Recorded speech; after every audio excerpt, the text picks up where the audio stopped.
What is up, everybody? Welcome to Pop Culture Philosophers. In particular, welcome to PCP Movie Night, the show where we gather every Monday night to talk about the movie of the week. And y'all, tonight we're talking about Double Dragon, the 1994, not even a cult classic, Double Dragon video game movie starring Scott Wolf and who's the actual martial artist's name? Mark Dacascos. And Alyssa Milano, Robert Patrick, y'all, we're going to get into it, but let me just say first and foremost, I am sorry. I am sorry. You know, it's fun to sit here and talk about these forgotten bad movies, good bad flicks, as one of my favorite YouTube channels likes to call them. But I cannot justify this one, y'all. In fact, this is the least looking forward to PCP movie night I've ever been a part of. I was watching this movie and I was like, oh no, what have you done? The hubris, Robbie. What have you done? You're making everybody watch Double Dragon? Well, we're doing it. So let's get into it. Joining us for the panel tonight is Jelani, who I will point out was not here for the last 2 weeks of amazing discussion about brilliant films like Mother and The Lighthouse. But here you are for Double Dragon, my friend. Yeah, and this one was free. The self-loathing is apparent. It hurt so much. It took me 3 days to watch this. Station, by the way, PCP 10. Sorry I was gone. Work sucks. Good God. What possessed you to pick this one? Well, this is April, and April was like, we're doing April Fools, right? We're just picking 4 movies that are considered to be some of the worst in cinema history, and god damn it, everybody's right about this one, Jelani. Yeah, they're nailing it. I physically laughed so hard I cried when I saw that Bobo movie, that Bobo thing, whatever that Boo Boo Baba Bobo thing was. Yeah, freaking Boo Boo Booba. Whatever the fuck that was, I laughed so hard I had to turn the movie off. It was that bad. I cannot believe that you made me watch this. I cannot believe that I sat, and I love The Lighthouse, by the way. That's 4.5 for me. Yeah, Mother, great movie. I still haven't seen Mother. I will watch it one of these days. But dear God, I wish I'd watched those and talked about those more so than fucking Double Dragon. That's all I gotta say, man. Jesus wept. The Scott Wolf to my what's his name again? Mark Dacascos. Mark Dacascos is Brooks. So Brooks is here. What is up, my man? How you doing? First time watch for you. Have you seen this? I've seen this movie. It was a long time ago, but I'd seen it. I kind of like this movie, to be honest. Jesus Christ. All right. I don't love it. I know it's bad, but this is a movie that feels like when I was a kid, this would have been a good enough movie. It wouldn't have been Double Dragon movie is good, at the time. But looking back, it's very dated. How about a movie that is so renowned that this dude is joining us from across the pond? Joining us for the first time in months is Mark from Geeks Unleashed. What is up, Mark? What is up? Thank you. You had to be here for this one, right? I can't believe I'm staying up late for this one. Yeah, I don't know what to say. Maybe I should hold up what I've got to say for later. But yeah, this is do you know what? Actually, when I did watch it, I thought to myself, I remember having a conversation with Jasmine about nostalgia. I didn't have any nostalgia because I didn't watch it in the 90s. So watching it now, I think when you watched it at the time, you'll form a love for it, like Master of the Universe, Super Mario Brothers, all those kind of films, which people might criticize. Coming in 2025, having never watched this movie before, I didn't love it.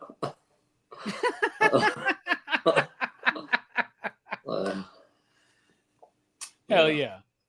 We also got joining us tonight. Now, earlier tonight on the EXP show I do with Dynamite, Jay, my producer, said, "Oh, you're doing Double Dragon. Please tell me that Jelani and Joe Corallo are going to be there." And Joe is here, Joe. Joe, I said you're like one of the first persons. You're one of the first people I send a list to. Yep. And you picked Double Dragon, brother. Yeah. I mean, you act like there were so many great choices for April.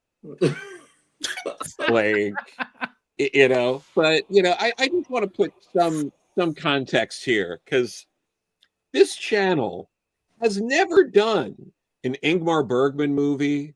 It's never done a Robert Bresson movie. It's never done a Jean-Pierre Melville film. Not It's even one. never done like a Lena, was it Wertmuller film? Like none of these.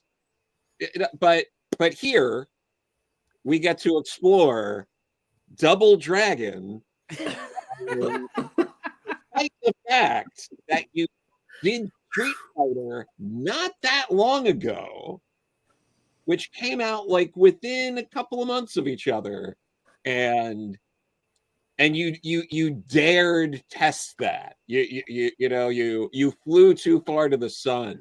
Yeah. I'm Icarus tonight, brother. Trust me. You know, you were just like, if we could get through Street Fighter, of course we're going to get through Double Dragon. But The hubris. Here we go. Yeah, absolutely. It's quite the Greek tragedy. Yeah.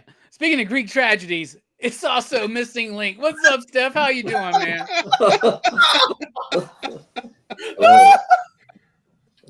I gotta say, I'm right there with Brooks. I enjoyed this movie, so I look forward to this conversation. I've got my ammo. I'm waiting for you guys I'm ready.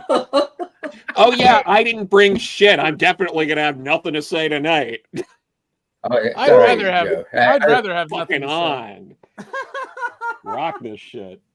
This is gonna be a fun conversation. All right, so my overall thoughts: Street Fighter, my bad. Double Dragon. So I got a bottle of tequila here.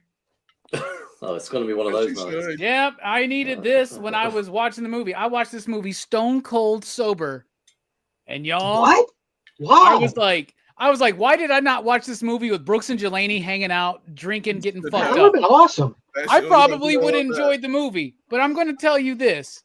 This is the second and probably the final time I've ever watched this movie, and I couldn't be happier that I didn't buy this on Blu-ray before I watched it. So cheers to me. All right. I thought this would be a fun movie to review. I thought You're wrong. we got Van Damme Cyborg. We've done Surf Ninjas. We've done Super Mario Brothers. We've done Van Damme Street Fighter. Man, Double Dragon is right there in that lane, right? This is a movie that's going to be dumb but fun. Y'all, no offense, Steph, because I love you. But man, this movie is absolute gutter garbage, in my opinion, man. It is like, I was trying to find something. Now, I'll tell you, there are a couple things I like in this movie. Number one, there are elements of the score that make me think of the score of Bloodsport. Elements of the score, right? And there's a Coolio song in there, and that's cool. It's fine, or whatever. I also think the movie, when I first started watching this movie, the first 5 minutes, I go, holy shit, Double Dragon's better than I remembered. Like, it's got this really interesting story about a post-2000 earthquake, this interesting idea about LA, Los Angeles, now New Angeles, right?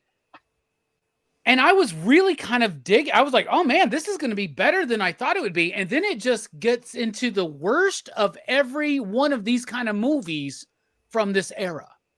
It pulls from Super Mario Brothers, a renowned actor who's at the height of his career playing an offbeat video game movie villain with bleach blonde hair. What does that make you think of? Super Mario Brothers with Dennis Hopper, right? Also the whole go ahead. I was thinking Meteor Man, like the Golden Lords. Oh God! Now, if Robert Patrick played this character in Meteor Man, that would have elevated even Meteor Man. And Meteor Man is a fucking brilliant movie, which we've covered here on PCP Movie Night. Y'all should definitely check it out. One of our more popular videos as well. So you get what I'm doing. Cyborg, Kickboxer, Cobra, like Meteor Man. These are some of our biggest movie reviews. Stop or My Mom Will Shoot. I thought Double Dragon will fit right in. We shall fucking see. I hope we get like 200,000 views on this one. That would be fucking great. However, watching this movie, immediately I thought this has a cool setup. It's got some interesting stuff with the music going on.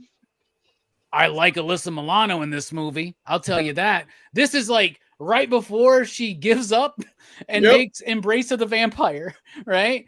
And Embrace of the Vampire, one of my favorite softcore movies of all time. Love that movie. But that song.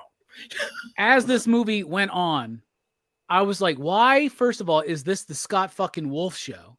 Like, I get that Party of Five was like fucking a thing, but like, not even Matthew Fox was in this fucking movie. You know what I'm saying? And then you got Mark Dacascos, who we know as the chairman of Iron Chef. He was in John Wick 3, Parabellum. He's in a lot of good stuff. He played the Crow in one of those. He was the Crow in was it the TV series that they did or some shit like that?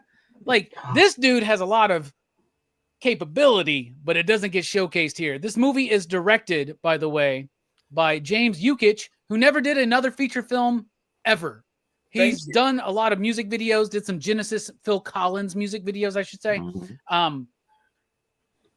Man, this movie's rough, man. And if you have a nostalgia for it, I get it. But I remember even as a kid watching this movie for the first time on VHS, not liking it.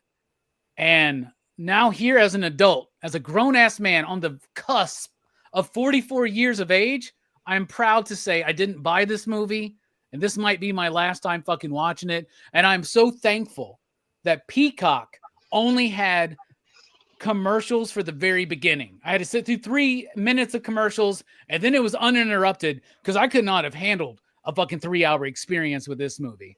I think it's borrowing too much from everything that was going on. It borrows from Teenage Mutant Ninja Turtles. It borrows from Super Mario Brothers. Hell, it borrows from Street Fighter, and Street Fighter was released, right before or right after this movie? So I didn't even know it was borrowing from that movie, right? But it's pulling so much from so much of the time that wasn't working at the time. And Double Dragon, to me, is a pale shadow of a comparison to even some shit like Billy Zane's The Phantom. I don't know. This one does not work for me. I did not like it. There are certain elements of it that I think have potential, but it falls flat. I needed more tequila when I was watching it. Jelani, you weren't here for The Lighthouse or Mother, but you're here for Double fucking Dragon. So why don't you tell us what you thought about this American cinema classic? You know, another thing, this movie actually influenced Escape from LA for how bad it is. I was about to say it ripped off Escape from LA, but Escape from LA was after. Not after. Well, freaking after. And I'm like, they must watch Double Dragon. Like, we can do that better. Like, oh, and I'm sure John Carpenter watched this fucking movie. He totally did. He totally did.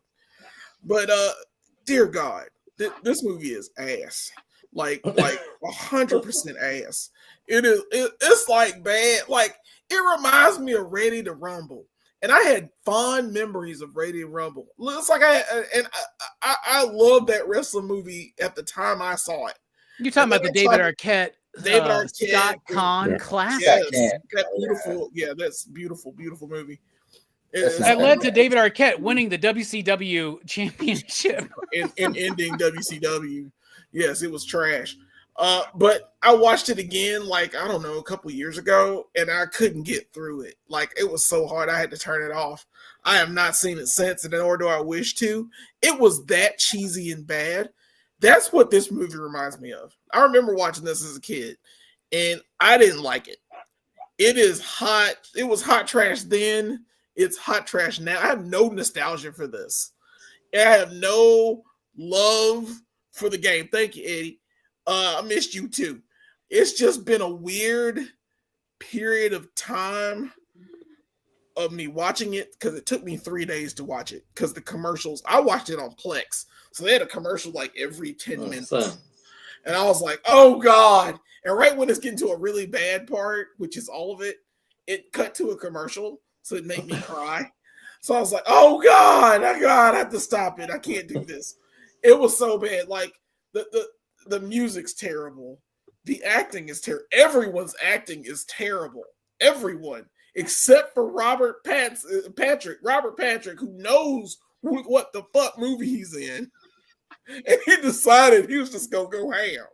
I don't think he knew what movie he was in, to be honest with you, He brother. signed up for it. He was like, I thought he thought he was a Meteor Man. He was like, He's like, wait, I didn't have to bleach my hair? I got a bleach blonde fade. Hook me up, dog. They were like, and the barber was like, I got you, fam, and got him up there. Look, he knew what movie he was in. He took that paycheck smiling. He knew what he was doing. Everybody else didn't, because they were there, and they're just like, I'm going to read this script. Nobody walked off set. Mark Dacascos was like, I'm going to be famous. I'm finally going to be an Iron Chef. You know, it's going to be, it's so many little things in this movie that could be good.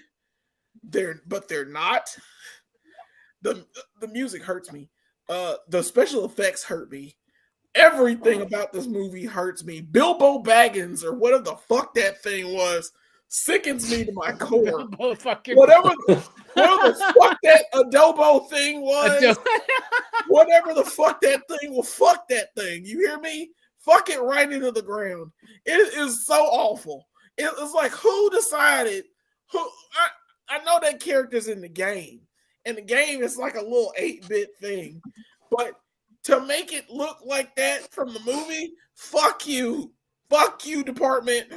Which I had like a shoestring $6 budget in paper mache. They were like, "Oh, we got extra paper mache laying around." They almost $8 million to make this movie, man. Yeah, it's in the game too. Like a Bobo is just like a big dude with like a giant kind of bald head. Yeah, and like so in this movie, they're like, what if we just make him like a swole up punk dude with a mohawk? Yeah, like they kind of understood what he was, but like not really. Yeah, it's Super Mario Brothers. It's like we gotta stretch this out any way we can, and let's figure out the weirds, the happenings and goings. You can't do that. It's so bad. Why did you do that to me, movie? Why did you make me watch you? Why are you trash, Robbie? Do you hate us? Is this your heel turn? Is this what it is? I'm in the midst of the heel turn, but this was not a part of it, bro. That's coming in 2 weeks when we do Fateful Findings. So. Oh, I'm excited for that one. I think that movie blows this one out of the fucking water.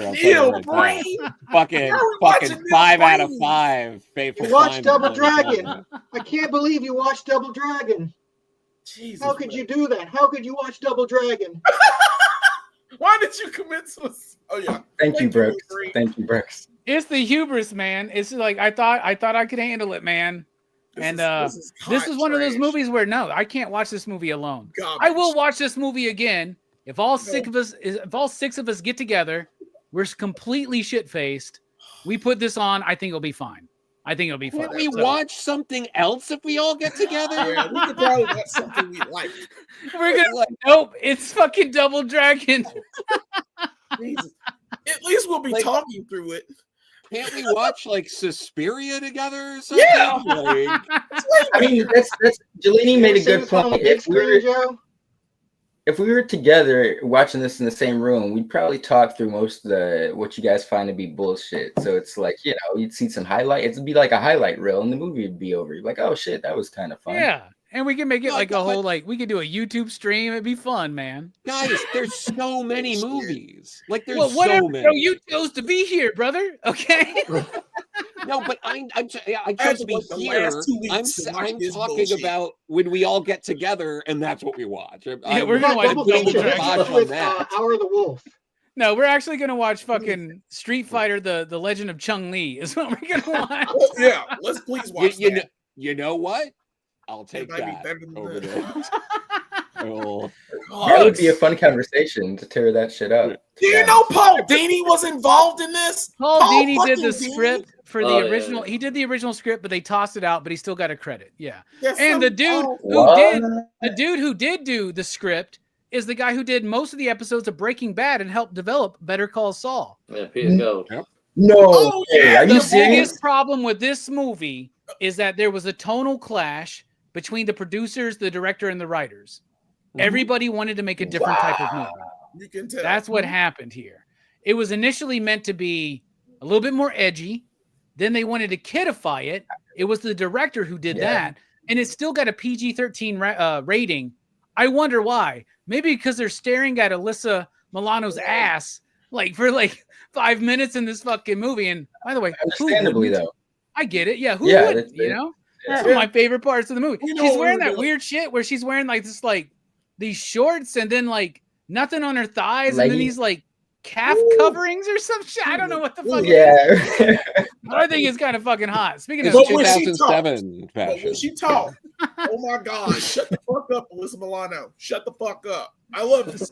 speaking of oddly hot, Brooks, why don't you tell us what you think about Double Dragon? Like I said, I thought it was all right. Like, I kind of liked it. I feel like this was a movie, like if I had watched it as a kid, like, well, I did watch it as a kid, but I think I kind of like forgot about it. The only thing I really remembered was a Bobo because of how like out of place he seemed in the whole movie. Like, you're going to have a Double Dragon movie, you're going to have like a villain who can make people into mutated freaks, but he's only going to do it to one guy. Like, come on, man. Like you could do better, but At least Mario did it with two guys.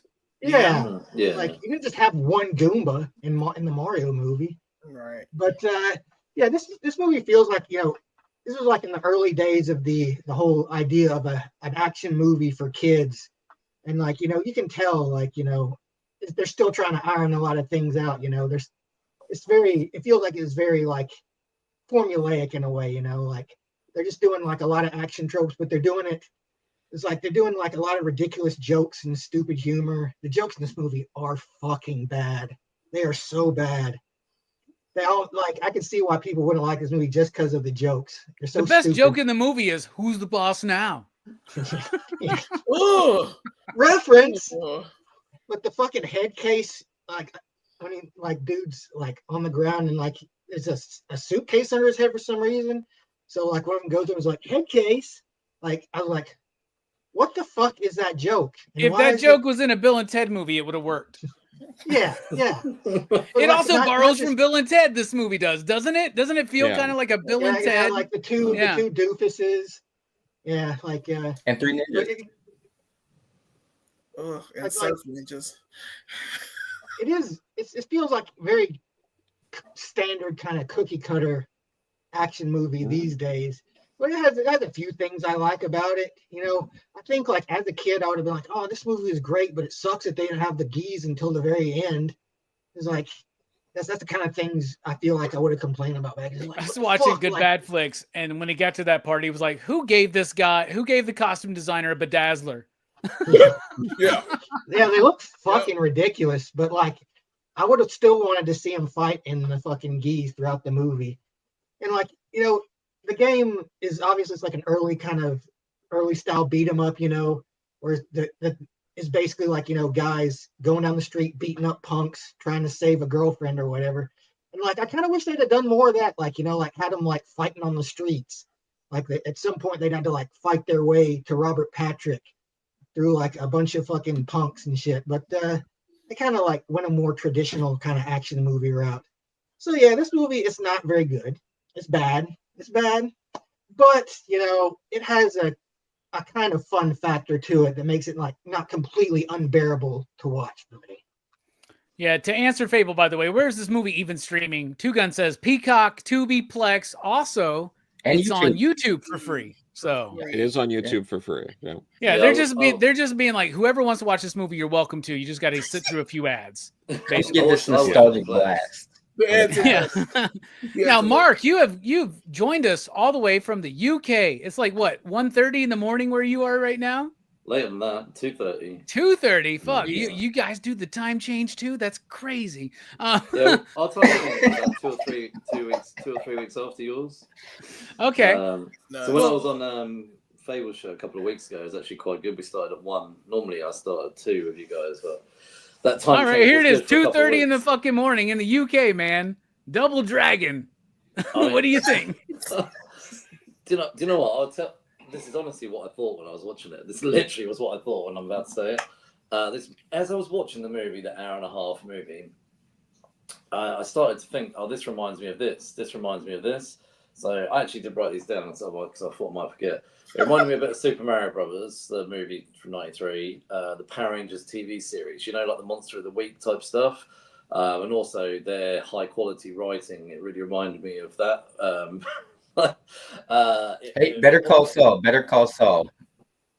No, I know. Breaking Bad. I'll come to that. They developed as writers. They got Yeah. better. There was like was it Double Impact for a weird reason, and then also I don't know if you remember Emilio Estevez's Free Jack movie. It reminded me a bit of Oh, that. shit. I like that movie though. Hey? That was not as trash. No, I like that movie. I actually like that movie. And then this is the honest to God thought I had. I feel like somebody put all these movies in a blender and took a shit and then pressed like play or whatever on the at start and then made this movie. That's honestly what I thought as I was watching this movie. Could you imagine if every time you took a shit, you could hit play and it would like give you a visual representation of your shit? This is my shit. This is Double Dragon. This is Mortal Kombat Armageddon. Here you go. Annihilation. Julian. Annihilation. Whatever they are. That piece of shit. Yeah, this Double Dragon was definitely a shit I would have had in the 90s probably. So well, maybe early 2000s when I first started drinking and going out for curries. So yeah, anyway, when I looked up actually Paul Dini and Peter Gould, it's crazy to me that people that Breaking Bad, the Batman animated TV series had their names attached to this property. So, and you know, the other thing that I thought when I was watching this, and I know maybe you might not see the connection, and I don't know why I thought it, but when I was watching Robert Patrick as the villain, I had this weird thought that he reminded me, and it came out in '97 of Zorg from The Fifth Element. And I just felt like it was I just felt like they seemed really similar. I don't know what it was. Gary Oldman. Gary Oldman did a better job. Oh yeah, no. Oh yeah. Fifth Element. Come on now. Let's not even compare the two. Yeah. No, I'm not saying like he it just I don't know. There was this weird thing. I was like, it just reminds me of Zorg, and I don't know why. I think Robert Patrick. It was like the neck. thing. It was the neck. Turtleneck shit because Gary Oldman had like up the scenery, stealing the Yeah. show, like that kind of thing. Very If similar this movie had fashion sense Chris as well, Tucker though. in it, it would elevate itself just a little bit, I think. Yeah. I thought Robert Patrick though was the best thing about this, especially the mixed hair, blonde, black thing that was going on. So He's doing his Hollywood Hogan's what he's doing, man. Let me chime in. I'll be honest, because I'd seen Terminator 2 as a kid before I seen this, and I was always wondering why he never really spoke. And when I saw this movie, I was like, now I know why he never spoke, you know? Shit. Or he barely spoke in that movie. So I can't really agree with that. He's the best part of this movie, but I respect it. He's good in Peacemaker. I think for me, it was the best part for me. Like, I like Robert Patrick. I liked him when he was in the X-Files. I liked him when he was in the first episode of Stargate Atlantis. And there's some other bit roles I've seen him over the years. And I was gutted that he got killed off at the start of Stargate Atlantis. And in terms of, it's my first time watching this movie. Oh, and the other thing I forgot to say was I fell asleep twice during this movie. So, let's be honest. You're at the age where falling asleep isn't that hard, though. But so it's not the fault. Probably not. Well, Mark was trying to keep his schedule. He was watching it at 2 a.m. So I watched it earlier on, but yeah. But no, in terms of nostalgia, because I've not seen this before. When you said about Double Dragon, I was like, okay, I've not seen it before, and I thought I've done this quite a few times for Robbie's show. I've watched a movie I've not seen before, like Kiss the Girl, or not Kiss the Girls. What was it? There was Dressed to Kill. Anyway, I've watched quite a few films of you over the years that I've not watched, and I thought, this is good. I can watch something I've not seen before. And the only nostalgia I had was for the animated TV series. I used to love the animated TV series. I used to watch it before I used to get to school as a kid. So that's why I was excited about thinking, okay, finally time to watch the movie. I think the cartoon was better than the movie. I rewatched the pilot of the animated show after I watched the movie, and I was like, I think I prefer this 20 minutes to the movie. And I loved how the dojo in the animated series had like guns that came out of the dojo and like could shoot all the it's toyetic. Speaking of toyetic, I want an action figure of Joe Corallo, and you like pull a string on his back, and he just goes, "This movie fucking sucks. This movie blows. Check out my new comic." Joe. I guess it's okay that you like it. I saw it in the theater. I met the director after. By the way, the only time anybody's ever like, I feel like the only time the panel's ganged up on Joe, and not in a good way, has been on Mother.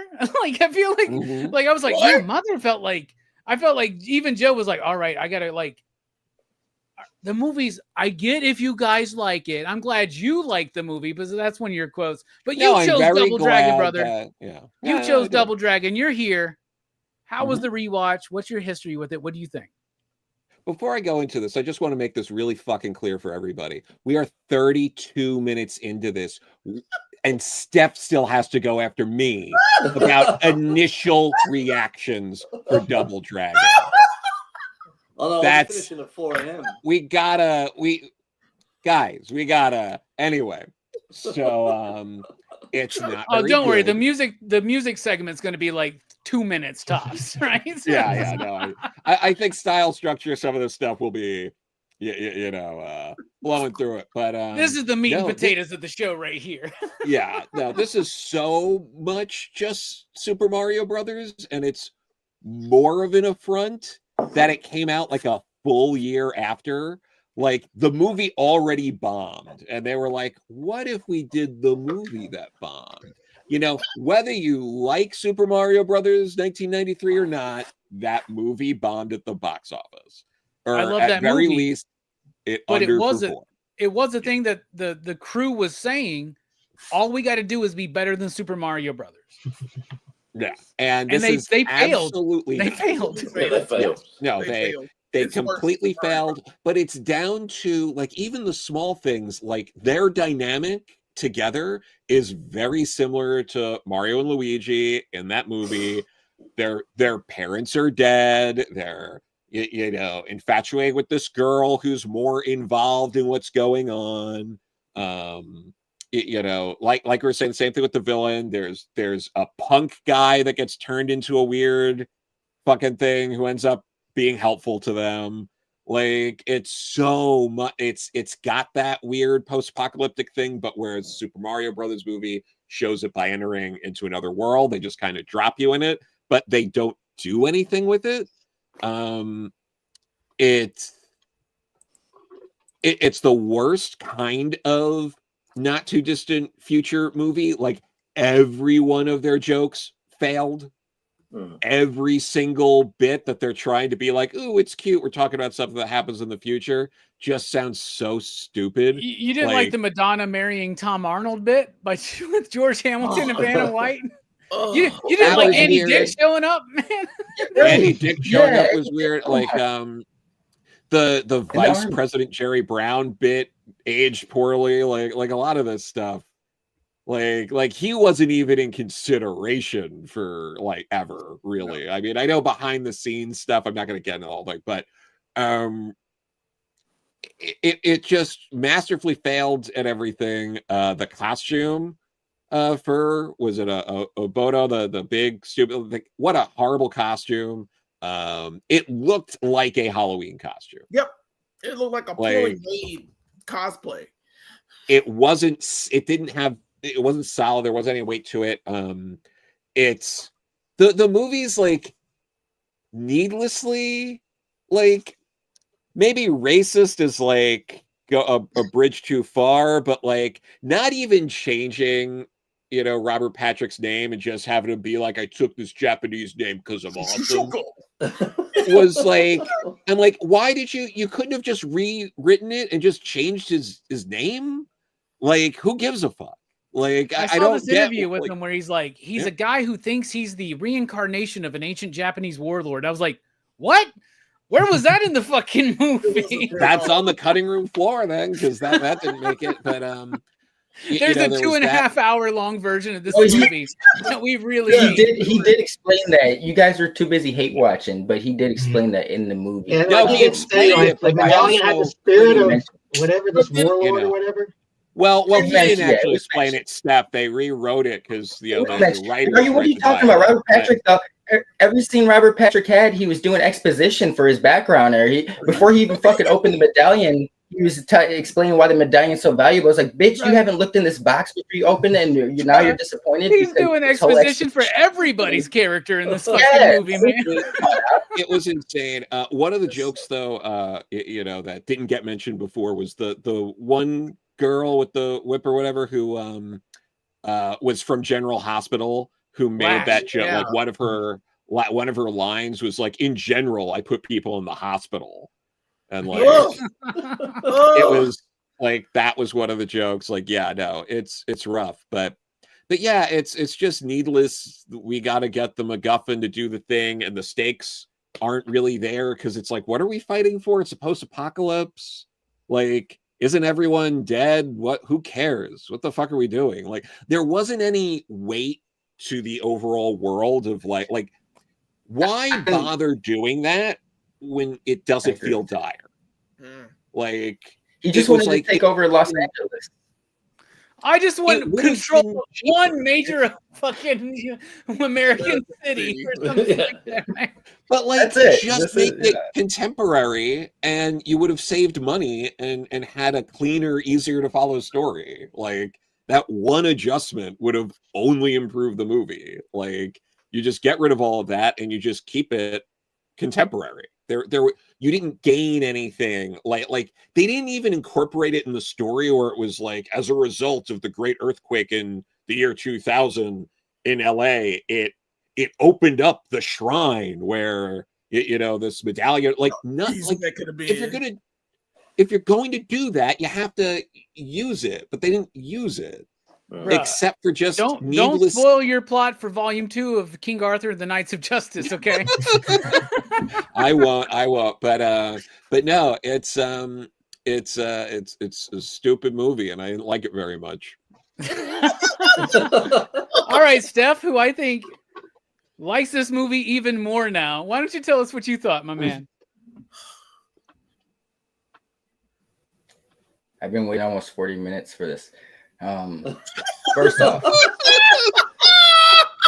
I just want to say some of the dramatic takes on this movie are mind-boggling. Not mind-boggling, but mind-boggling. Like when you're trapped, your thoughts get trapped in a bottle like lightning. But secondly, that was a double dragon joke, wasn't it? Surf ninjas. That's Surf my ninjas that's is my great, by the way. Joke. There would be no John Wick without surf ninjas, okay? I'm just gonna say that. And thirdly, some of these references is like, you know, if I saw this as a kid, like, you guys were teenagers. I was the only person on panel who was in the right audience or demographic for when this movie. I was 5 going on 6. You guys are all like about teenagers watching this movie, so it's like 13, maybe they missed the mark, you know. That's a significant age gap at that age. So when I saw this as a child, I think Brooks stated it beautifully. Like, as a kid, I loved this. You know, there's certain things I had gripes with, and you even said it, the director, they try to kidify it, and to its detriment. I do, you know, for me, it is like I'm reminded of like good times, and like, let's be real, this isn't too far off from like Street Fighter. Street Fighter is a 5, but in terms of tonality and like deliverance, they're not too far off. Street Fighter was more aware of what it was, but let's be real. This movie, it was not good, you know, but it's so bad it's good. And it's definitely not the worst thing I've seen. There's some of the dramatic takes, but it is a movie. You know, the cartoon is better, the game is better, not by much, but I don't think this movie is terrible. I had a good time watching. Certain things, even though they weren't meant to be funny, were funny. Like Scott Wolf, like, he's got the crush on Alyssa Milano, right? And when they fall through that elevator shaft, like, his brother's face lands up on her like belly, and he like what the fuck, and like grabs his hair and pulls it up. Like, he's an annoying little brother. I didn't like the Scott Wolf show thing. I did kind of think like, why is he getting? He's the little brother who's, you know, he's the one who doesn't have anything really to prove. Like, why is he getting the most screen time? He's the player too. Because he was in Party of Five, dude. Party of Five. Yeah, and Party of Five whitewashing was that as big well. of a deal, I guess, But- brother. It was fucked up, man. But He couldn't even do martial arts. they were No, like, yeah. Scott Wolf's going to be the next goddamn thing, man. He's going to be the Matt Damon before we even know who Matt Damon's is, man. Like, shit. I mean, he had his chance and he blew it. Let's see. He was on the mark. He was on the path, and he But he's didn't great in Go, take it up. But, right? He's Yeah, great he's in all right. Go. that is Scott true. Wolf. Fuck yes. Yeah. Yo, yes. Man. 5 years I later, he completely corrected forgot. this mistake. Hey, look at this. This is a movie for correcting mistakes. You know, Better Call Saul, Scott Wolf and Go. You know, Paul Dini. Let's come on now. This movie, you know, it's not perfect. It's not Street Fighter. You guys are acting like this is the worst shit you've ever seen, and I call bullshit on that. Quite possibly. And yeah, I had a fun. I'm glad Robbie recommended this or recommended this for the first time. But I'm glad I rewatched this, and I will be showing this to my kid. I will be watching this again. Hell yeah. I'm glad that we're doing it too, because this is a fun conversation, and it's not the worst movie I've ever seen. It might be the worst movie I've reviewed on PCP Movie Night, but I've been a part of Dylan's horror show for a few years. So there's some really fucking bad movies there.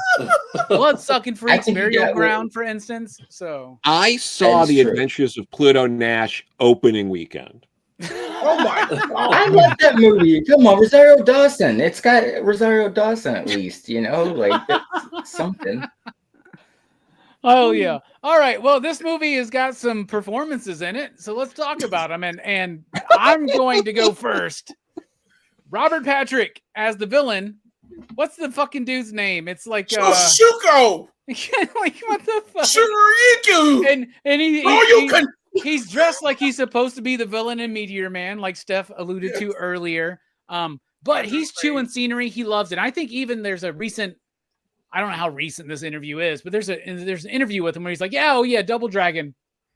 That was fun because I was free to play this like scene chewing, like ham hockery kind of villain without any kind of worry about it. They obviously cast him. By the way, this was their big get, was Robert Patrick. This is coming off of T2, right? Yep. And they try to, even with the special effects where he goes flat man fucking shadow or whatever the fuck, like the special effects, woo! But his performance works for me in this movie. It's actually fun, and to me, it was the highlight of the performances. What's the performance you want to highlight, Jelani?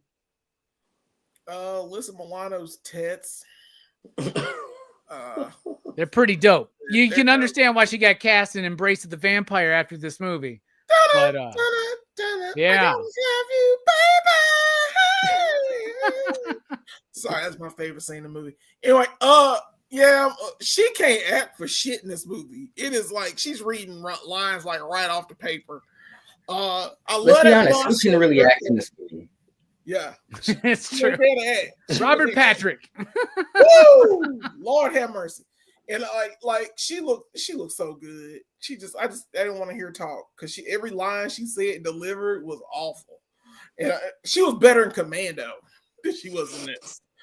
And like it hurts my soul. Like she was on a show, she was on that Charm show forever. Yeah. And I guess she was good on that. I never saw it. I don't know. I have no clue. She wasn't as hot as she was in this movie. Because good Lord have mercy, Jesus. She was all right. That's all I got to say. Because everybody else other than Robert Patrick, who was scenery chewing, was ass. Ass. Speaking of ass, Brooks, what about you? What's the performance you want to highlight? Well, my favorite character in this movie was probably Lash. I'm not like, I don't know, I didn't know the actress was like, in General Hospital, which is a soap opera that my mom really liked back in the day. That's a fun little fact now that I know that she was in that. But yeah, she's like, it's like in these beat 'em ups, there's always like, if there's a female like enemy character, they're usually using a whip. It's like a kind of a dominatrix theme in like beat 'em ups. Is that punk women love like hitting people with whips. But yeah, she was a fun henchman character. I think she doesn't get overused. I think they use her just enough. And she does have some bad jokes, but like that's Ooh. just like no character is immune from the curse of bad jokes in this movie. Yeah. It's like it's spread too far throughout. It touches everybody. But I really like her character and her dynamic with Robert Patrick, because it kind of feels like she's kind of like has a crush on him maybe. Yeah, she's into him, right? It's like a Maggie Gyllenhaal, James Spader from Secretary type thing going on there. I think.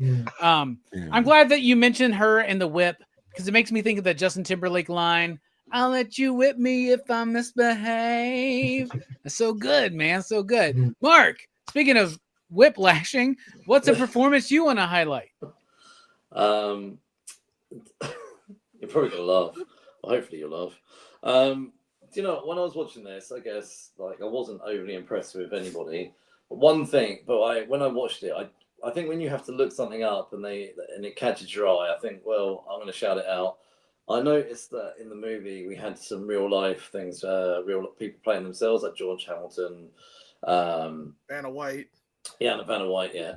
But the one that caught my eye was like, no way is that a real name. And I Googled him, the Smogcaster, Andy Dick, and it comes up on the weather thing, Andy Dick. I was like, did they really call that guy Andy Dick? And I was like, that's his actual fucking real name. I was like, his name is Andy Dick. And he's a real life comedian, etc. And what I also liked was that so this is my thing. I know it probably sounds terrible to shout out, this is my best performance, but I love the fact that he's, rather than a weather person, he's the Smogcaster, rather like, because obviously it's in the end of the world or whatever. However, Andy Dick's real life adventures are not so good. He has been to prison and done some criminality. But yeah, I thought I'd just shout out. I just thought it was pretty cool that they were also trying to bring in some real people to play themselves and kind of put it in this weird sort of Mad Max world. So yeah. Andy Dick, when Andy Dick showed up, I was like, what the fuck, man? When you what, sorry? Careful, because if this blows up, Andy Dick might see this. So. He's going to be in Mark's DMs for the next 5 years, man. I think it's one of the Ben Stiller shows during this. Andy Dick's going to come in the Army now with Pauly Shore. That came out around this time too. So we've never done a Pauly Shore movie. We did Double Dragon before we did any Pauly Shore movie. Son-in-Law, by the way, is a fucking brilliant film in my opinion. Phenomenal, yeah. I've never seen Son-in-Law, oddly enough. Oh, Son-in-Law's good. Fuck, I'm writing it down. I've seen In the Army Now, and I've seen Biodome, but I never saw Son-in-Law. What about Encino Man? You've seen Encino Man. Encino Man. No, I've never seen Encino Man either. Get the fuck out of here. So you've only seen the really bad Pauly Shore. I've only seen In the Army Now and Biodome. And you haven't seen the two good ones. Oh my god. Okay. Yeah, the other ones are acquired taste, kind of. Yeah, but yeah. Son-in-Law is what? Robbie, were you gonna say it's like a semi-sequel to Encino Man? Were you gonna get to that? What, Double Tracking? No. Son-in-Law is like a. It takes place in the world of Encino Man. I wouldn't be surprised with Double Tracking. Yeah, not at all. All right. Oh well, fuck, Joe.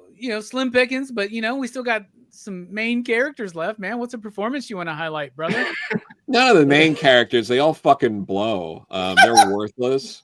But shout out to Michael Berryman. It's always great seeing him in anything, and he's only in it for like 40 seconds, and it's probably the best 40 seconds of this movie because you get to see Michael Berryman act, and he has the unenviable job of pretending a shadow fucking thing is choking him in one of the worst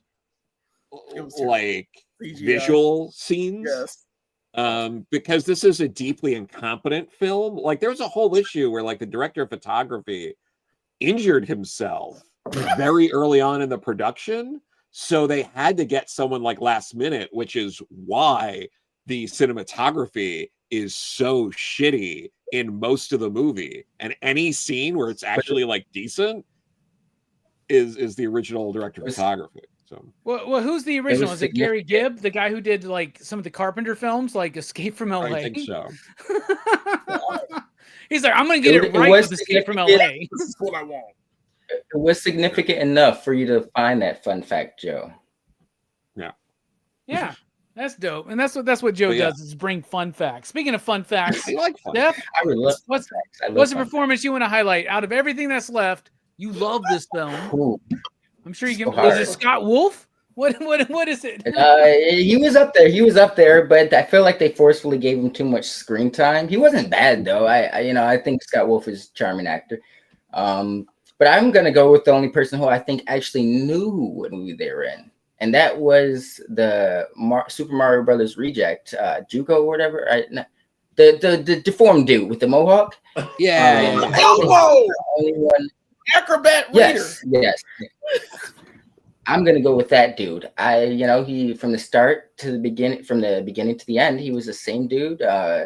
And his line delivery was perfect for the tone and then what type of movie it was. Once again, not a perfect movie, but I think his line delivery was up there on par with the tone. He was perfect. All right. We're about to hit style and structure. We're almost an hour into this stream. Which I love. This is what I love about these things, man. Like, we could talk about the best movie in the fucking history of cinema and we'll be done in like 50 minutes.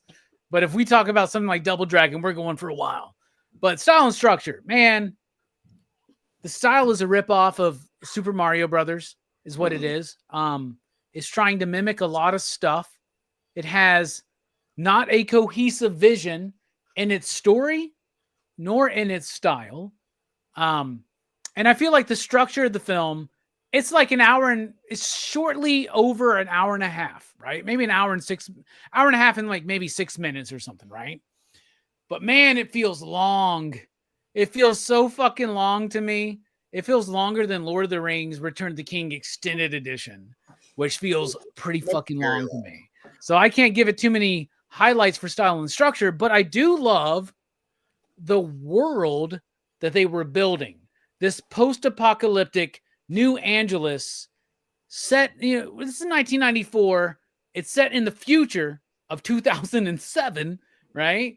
But I like some of the elements of the setting and the world building. I just wish they would have dived more into that. Kind of the same feeling I have with Super Mario Bros. What about you, Jelani? What do you think about the style and structure? It is ass. You should just leave it there. It's just ass. It's just awful ass. It starts with an exposition dump, horrible camera work, terrible CGI, terrible cosplay in that fucking Bilbo Baggins motherfucker. It's awful on every level. The costumes are terrible. They don't get those shitty costumes to the very end of the movie. This is what I thought would happen. They begin with the two pieces. So they get their two pieces already. And they don't know about them yet, but then their foster mom tells them about it. They get these powers. They go through a tournament, fight through the tournament, almost win the tournament. And then Scott Wolf's like, I'm a jackass, like he did at the very beginning of the movie. Somehow Robert Patrick gets the fucking half that he needs, soul crushes people, and then like whatever happens, then they get it back, and then they're cool again. So they had the outfits the whole fucking time. It fucking hurts that I had to go through this movie without seeing them in those bedazzled costumes. It fucking hurt me. They needed to do that the whole movie. If you're gonna go for what you're trying to go for a kid's shit, don't make them wear regular clothes through action scenes. Which, by the way, this is a big ass problem with some movies from this era, awful. right? Where they feel like they're all setting up for something. Yeah, like this is before MCU. This is before Harry Potter. Yeah, this is before all the big franchises. So and like, they're trying to set it up. What the fuck? You think you're Rambo? You think you're Terminator? No, like, what the fuck, dude? But back in the day, the movie business didn't have faith in these IPs. Like, so it's like to just put the audience in these goofy worlds and shit without explanation or leading up to it. I think the idea was they were hoping that these origin stories they were doing were going to click and they were going to get a franchise to go deeper into the elements of the IP. But it just never happened. Unfortunately, it took years. But Steph, you're 100% right there because like Jelani was saying, like knowing this is a one and done. they should have got both sides of the medallion by the end of Act 1. Yep. And then been able to like go Use on with it for that. a Maybe while. there's like, but by the way, none of this resembles the goddamn lore in the video game. Nothing. If there is any lore in the video game, which is just they Beat punch 'em the up. shit out of somebody's girlfriend The and they have cartoon. to go save her. Like that's pretty much That's it. it. That's I the think story. this The movie would be cartoon, better in you're- hindsight if it started with someone just going and punching Alyssa Milano in the fucking face. That's and it. dragging Punch her in the off. face, Fling her over the shoulder. throw a shoulder, and take her. Her You're ass like, "Oh hanging my out there, God." you know? Yeah. But it's such a simple concept that they thought about it too much and fucked it up just on every level of shooting, filming, costume design, special effects. Every aspect of this film is flawed. It's like people were there for a paycheck and that's all they were here for, and it felt like it because some of these people are competent actors. You know what I'm saying? Some of these people have been in things they know have been good. Well, but I they do did fully this for a believe that Scott paycheck. Wolf thought he was making a fucking grand opus. He really thought he was doing guys- something. You, I think and who the fuck? Jean-Claude Van Damme- Like, was this Paramount and Universal or no? It wasn't. No, it was a like bunch of Insight no-names. Entertainment or some shit like What that. the What is crap? it? You weren't Imperial even- Entertainment. Who the fuck are they, dude? Who are you? No one. Well, There's no one- one now. There's definitely no one now. But what I'm saying is, it's such a '90s movie, and you can tell it's a night. It's like the next Karate Kid. It's very '90s in its plot, in its setting, in the way it's a post-apocalyptic 2007. Oh my god! In 2007, It's such a terrible outlook of the future, bro. It is. All right, It's just- Imperial Entertainment did Enigma, Black Eagle, and Lionheart. So yeah, this is yeah. The fuck? Yeah. They didn't do nothing. So Yeah. yeah, it's very bad. It's set up poorly. It's paced poorly. It feels like an eternity. It's pretty much everything you'd hate in a movie, and it happens.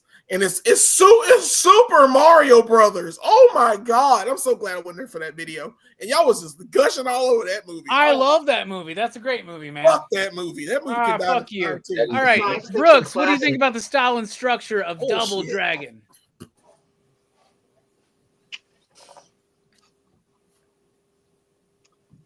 Brooks, what do you Well. think about the style and structure of Double Dragon? I kind of I hate to say it, but I do kind of agree with Robbie in that this movie builds up strong. Like it starts out strong, like the whole concept idea, the setup, like feels like it could be interesting, but like as the movie goes on and things get more ridiculous and goofy, it kind of like whittles away its kind of punk rock credibility. This movie, it starts out like the setting.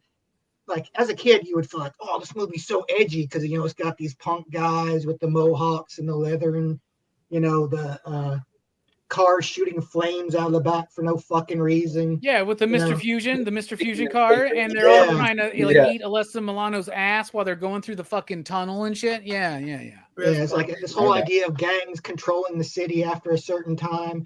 Like it's but as the movie progresses, it kind of drops. It sheds a lot of that. Would you agree that most Police Academy movies are better than this one? Hmm. Jeez. How many did they do? How many did they do? What, 6 or Seven. 7? Seven. Maybe the first Seven. At least 5 Well, of them are maybe better than more. this one. Jesus. Yeah, more than half. I guess. two, maybe Yeah, half yeah. of the Police Academy movie. Sure. But I love. I think I gave the first Police Academy movie a higher rating than Mother. Well, you were wrong about Mother, Joe, but let's not bring that back up. True. Oh, I'm sorry that I understood the movie the first time I watched it. Yes, you're very smart. You're very smart. Woo! Woo! Yeah, but I love Must Robert have been a Patrick in rough this night, movie Joe. because You must have had a rough time. Robert That Patrick. would have been. Wait a second. Wait a Yeah. second. You tell me that movie's about the Bible? I know. I thought it was only about the Bible. I didn't know it. It was late. I didn't know it wasn't a layered movie.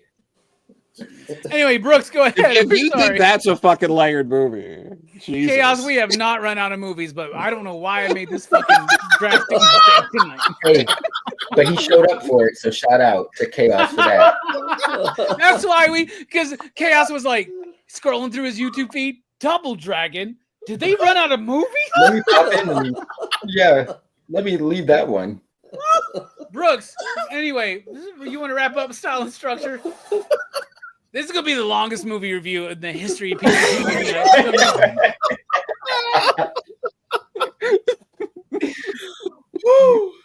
Yeah, like I love Robert Patrick's villain in this movie because the reason Robert Patrick is so intimidating to me is because he has Southern Grandpa face.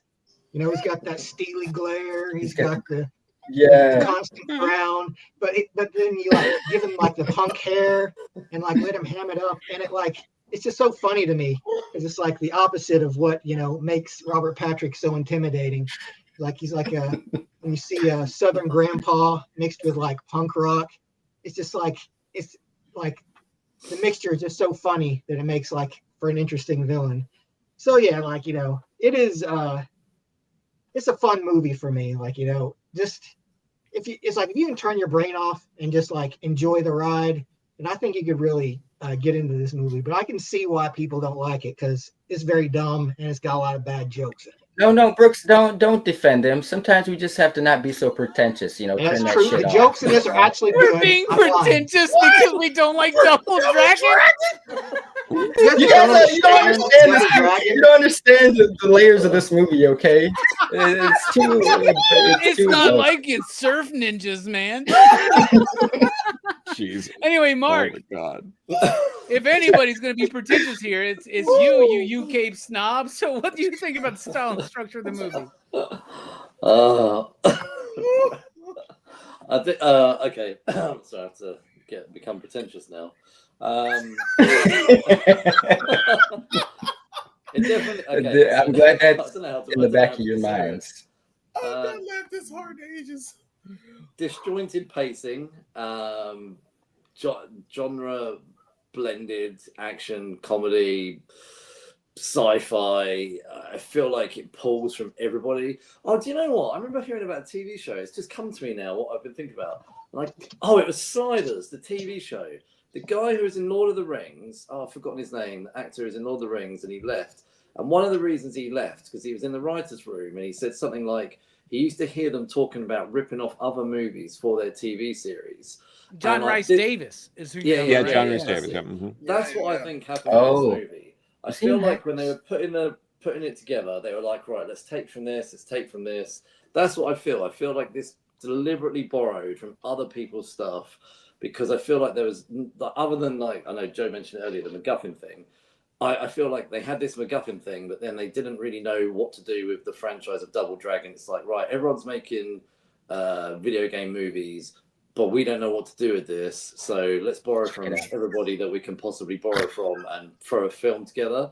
And I agree with Jelani. I honestly was really annoyed that we didn't get the costumes and the medallion thing a lot earlier for the characters because it's like, you think I kept thinking like, come on, this is Double Dragon, like when are they going to get like their powers and like become Power Rangers? And because that's what I was really hoping for. I mean, they're wearing their colors and everything, you know what I'm saying? Right at the start of the movie, that's true. It was just too slow. Like I wanted them to become, and I think maybe there was a lot of nervousness back then of embracing franchise properties. Like now it's like, let's just chuck Wolverine in a yellow costume because that's actually what people want. But it's taken them like 30 years of cinema to realize actually fans may know what they're talking about. So even though Tim Burton and Richard Donner figured that shit out day one, right? Yeah. And Chaos do not tempt him because April 28th, Steph will be here to talk about Showgirls. I just wanted to say real quick, I only said the pretentious comment because Chaos was here. It wasn't towards you guys. It was more aimed at Chaos. And Mark, just so you know, I don't think everybody from the UK is pretentious. I just love the way you talk. It sounds pretentious. And Jacket Potatoes. Jacket Potatoes. Some of us talk like we're criminals. Joe, what do you think about the style and structure? of Double Finally, Dragon. in an hour and 6 minutes in, we're almost done talking about style and structure. Okay. So I don't think overall, I don't think it's very good. I think it's again like the how is it that someone could design an aesthetic and costumes for like a movie like this and like have not broken like a law? Like they just get to walk the streets and as if they did nothing wrong. Like there's nothing we can do as a society to stop this. Like it's Well, they signed a insane. deal, Joe. Right at sunset, the gangs have the rule, man. Not even John Carpenter would fucking believe this shit. You know what I'm saying? Yeah. Rick Baker had nothing to do with this work. No, the whole bit where it was like it's sundown in 23 minutes and everyone's like, "Oh boy, you know, we got to like doesn't that sound like a Police Academy movie though? That's like it feels like one of the Police Academy movies for some reason. But like, Dear but Lord, that bit, it's like this is a world where it's well established. This is how it works. Like they made it very clear. We're 7 years out from when the big disaster happened, and you still have to explain to people that like it's going to be sundowns, like that, like just those sort of things. It's like one thing that was cool though. mind-boggling. One thing I forgot to mention this until now. Sorry to interrupt you, Joe, but when they have to jack up the fucking buildings because of the aftershocks, like, Yeah, that's pretty fucking fun. I don't know, man. That's pretty fucking fun. Yeah, Citizens on Patrol. That's the one, Fable, right? Part 4. Yeah, that was one of the better ones. That's one of the better ones. You're right. Yeah.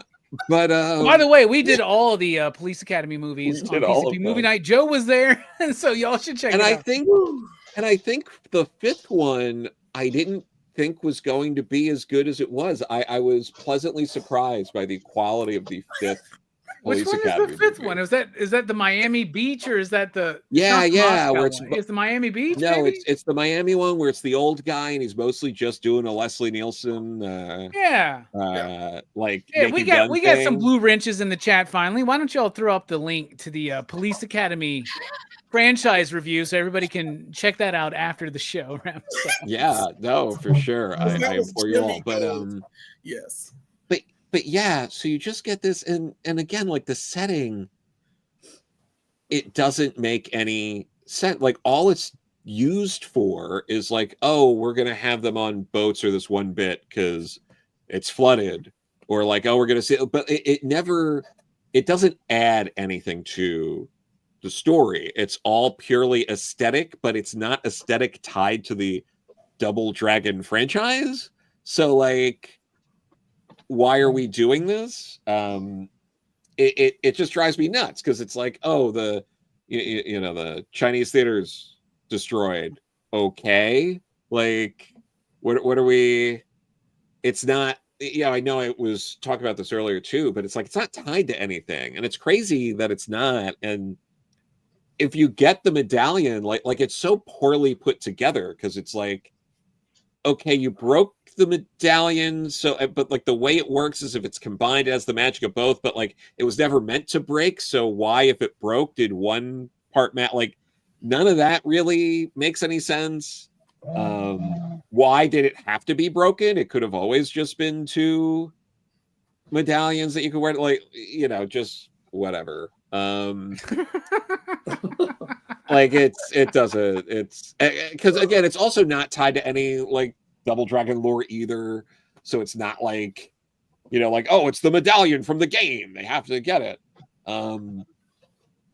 It's not like and again the tone's all over the place, which it cuts the tension throughout because it's like it's a slapstick comedy more often than not, but then sometimes it gets deadly serious and they murder people.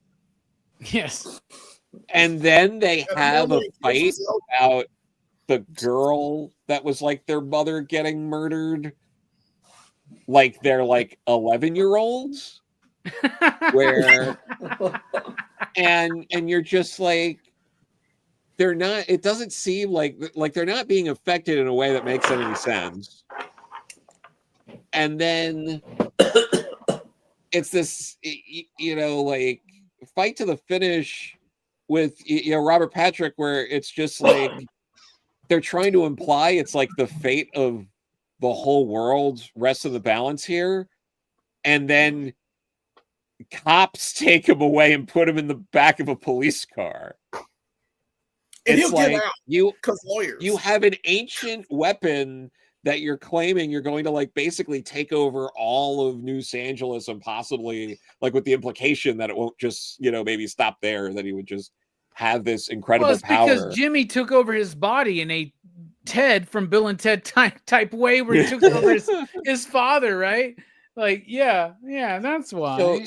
So it's just like, so now he's just being taken away by like that's not how you end. Like, you don't structure a movie to end like that. Like, that's not the ending of that. Has to be, he dies because his magic is redirected out, like something like that. Not that, because then he also ends it with a joke of like, if you think I'm bad, wait till you meet my lawyers and stuff. And it's like, did we just avert like enslaving all of Los Angeles? And it's like, boop, you got me. Jokes. Well, they were jokes, trying to jokes. set up the sequel, Joe. Double Dragon 2, The Revenge. the lawyers.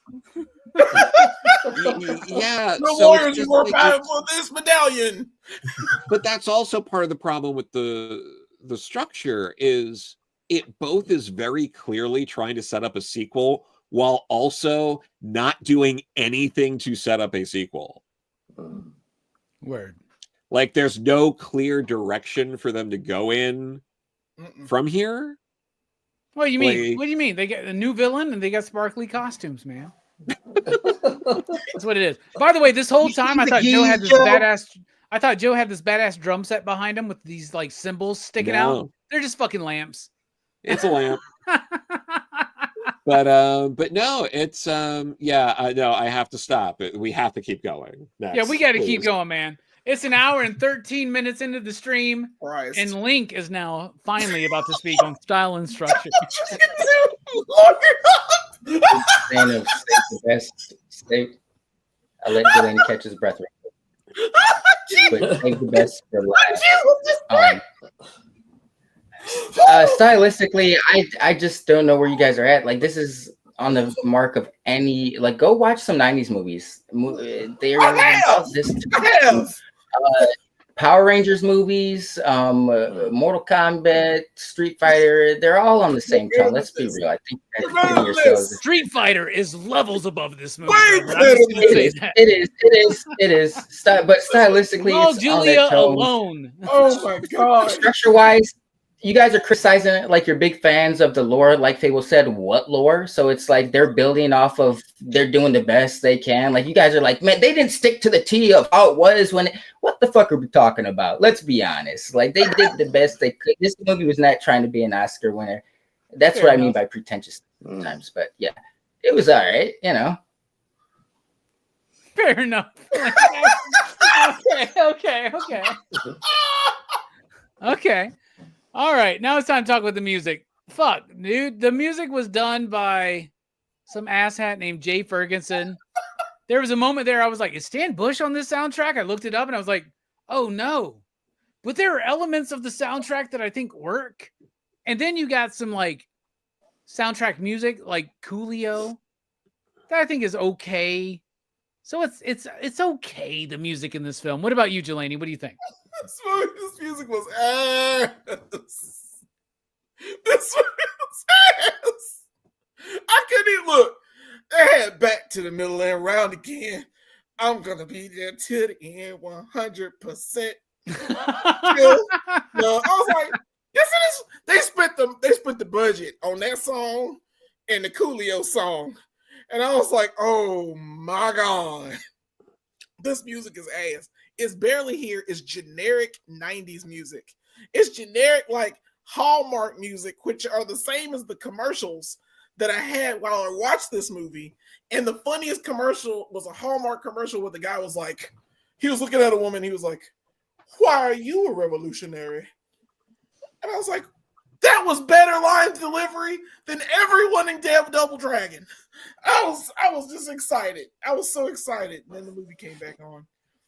And Shit. it just the music is ass, man. It's generic 90s trash. It's a waste of time and effort, just like all this movie. This movie, oh my god, oh my god, this music is bad. I will say that the music, like this movie, has potential that it doesn't quite live up to. No. What about you, Brooks? What do you think about the music in the film?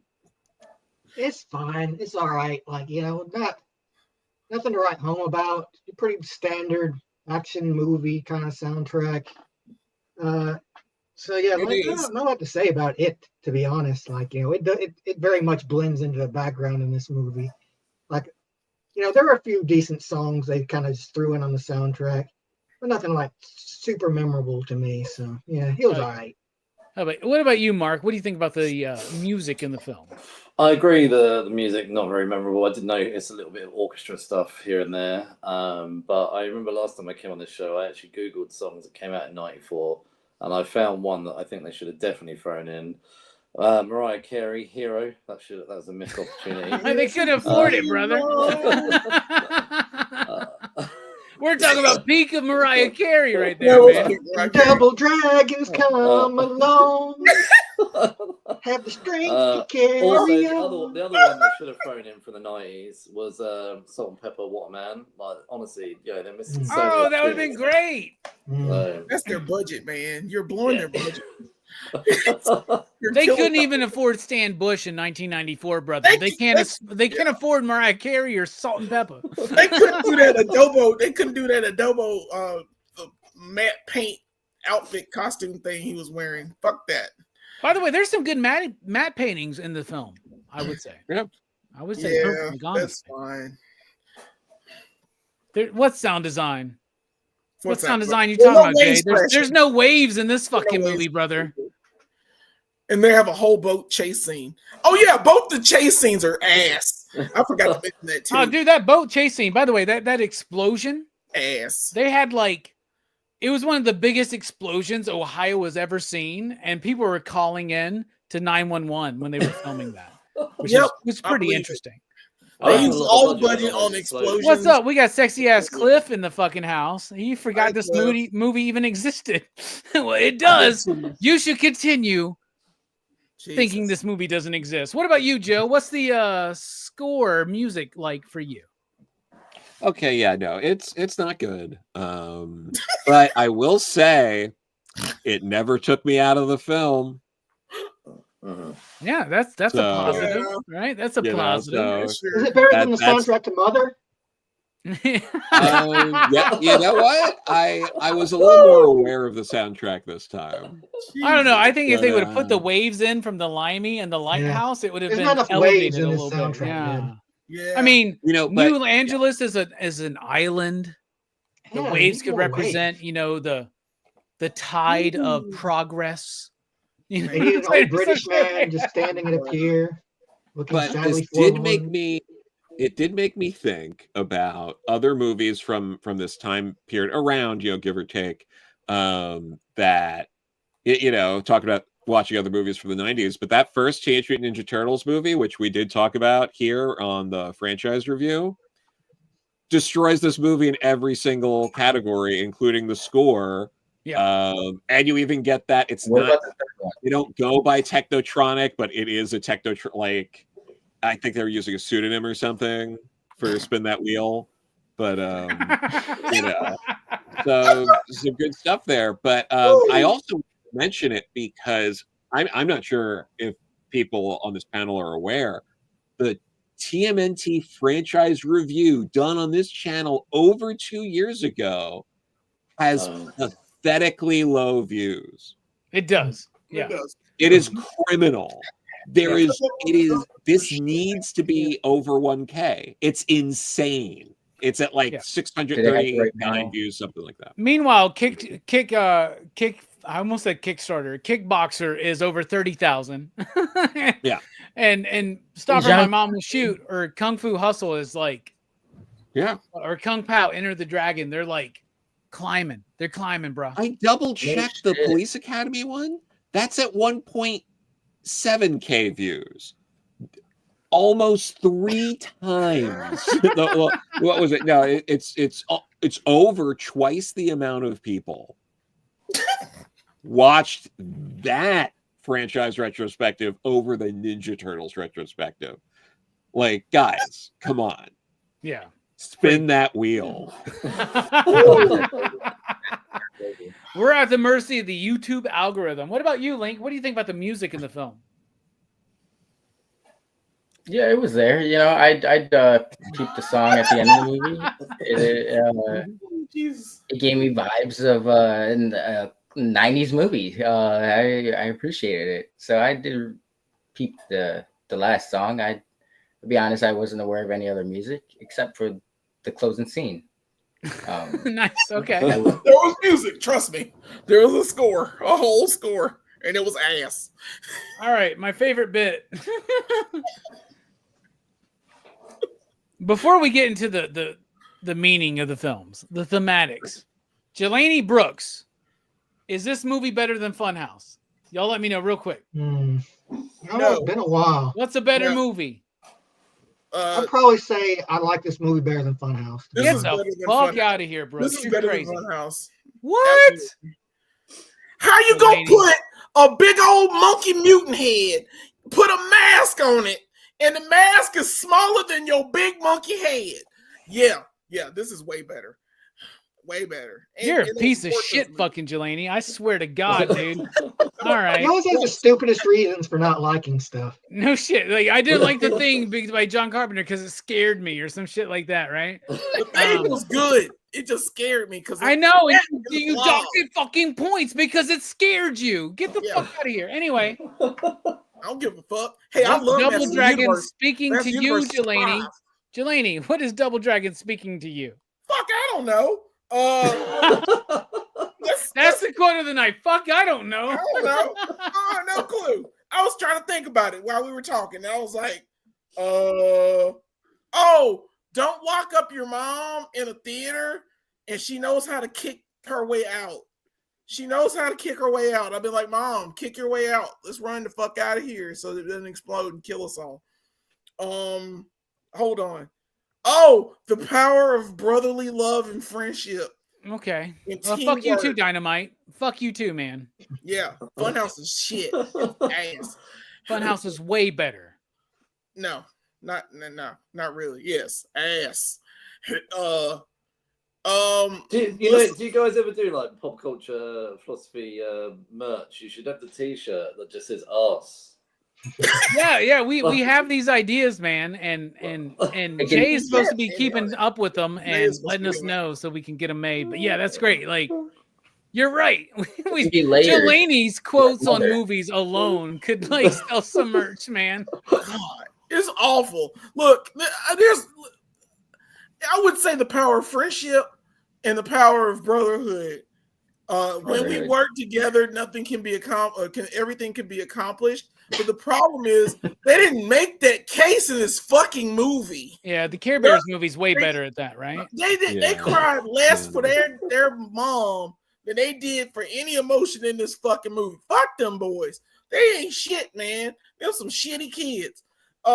They should have had them younger and had like a flash goddamn back scene so I can figure out why the fuck they're with this Asian lady. And she's trying to take care of what's better, Jelani? This movie or the first Three Ninjas movie? Three Ninjas is better. I agree. We should have done Three Ninjas tonight instead, right? Oh yeah, no, I agree with that for sure. Joe would have been like, "Sign me up! I'll do the whole franchise." Yeah. I'll come back. I'll meet you at high noon at Mega Mountain. Brooks, what do you think about the theme of the movie? What's going on? What's it speaking to you? Well, I think a big theme of this movie is fighting for your community and not giving in to fear, like because despite the fact that this is like a very kind of post-apocalyptic like dystopian society, like there is like Alyssa Milano's group is like they're a group of people as a community that come together to fight back against it, and like in the end, that's what the movie's about. You know, the villain is a guy. He's like this rich guy who just wants everything for himself. Like, you know, he doesn't care about the community. Like, you know, he just let the culturally gangs. appropriating guy, right? Yeah. Shoshisuko! He's like he doesn't care about the gangs fighting each other. Like for him, like, you know, letting the gangs like stay and like, you know, fight each other, he probably would just let that happen, like, and been fine with it. But you know, once they beat him, like, you know, the real community, like you know, I think the gangs, like we think about gangs, like, you know, as just these kind of people who are just like bad guys. But you know, gangs are part of communities too. And I think like the idea of, you know, communities need to like outreach, because you know, even with some Milanos, they're kind of a gang in their own way too. So like, you know, I think this movie's about, you know, if we could just like, you know, if we could overcome like the evil corporate overlords that, like, you know, make everything worse, then like maybe we can come together as a community and, like, you know, actually make things better instead of just, you know, fighting each other all the time. Like, I love Joe's face during all of that, but Joe, at least Brooks is trying. Okay, at least he's trying.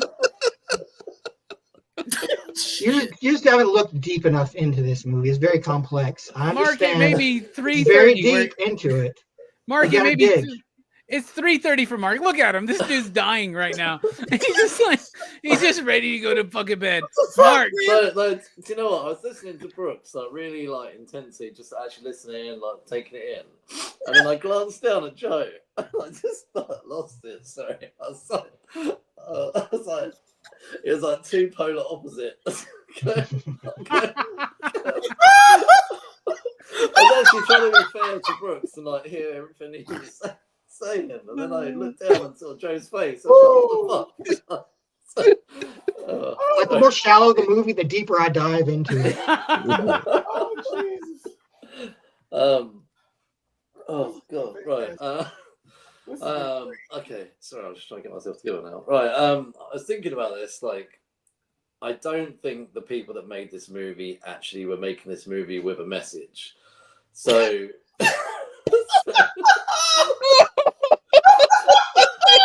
You're so wrong. You're so wrong.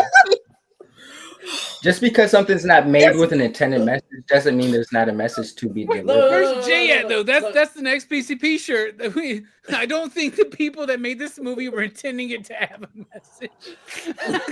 No, but I did like think, despite all of the silliness and the campiness and all the rest of it, and that's where I was like hearing Brooks out. I do think there was a thing there about sticking together as a community. I did actually think that before this, there was a whole theme of sticking together. But I do believe that wasn't their intended message. There you go. All right, fair enough. What about you, Joe? What's this movie speaking to you? So I understand, you know, Brooks and Mark's point about, you know, this importance of community. But I think what the movie is really about is, you know, the struggle to find, you know, justice in a chaotic world. So, you know, because you see how, you know, sort of the way these events are shaking out. Obviously, it's pure chaos, and it's also manifested within the tone of the movie being so erratic, and you just sort of, you know, all these things are happening that are very difficult to explain. Apparently, I feel like maybe they could have, but they didn't. Care. But like, you know, so you do get this sort of very chaotic nature throughout the movie. The police are, you know, really ineffectual. The press is ineffectual. So you know, really, it's a movie sort of about the collapse of, you know, society and you know, that struggle, and you know, you can't necessarily depend on, you know, the state or other factors, you know, sort of dispensing the justice you need to you know, thrive in your own community. So I really think it's sort of a deep exploration of that, and I think the fact that the movie is touching on how ineffectual the police and the press are, in particular, that it really has aged better than they could have possibly expected, and I think is delivering a message that is relevant to today. Hell yeah! All right. You know what? Wait. That made a lot of sense. It did make a lot of sense. Coming soon from Mad Cave Comics, Joe Corella presents Double Dragon the movie, the comic book adaptation. Get Hayden Sherman, it's going to be great. Link, what about you? What's the movie speaking to you?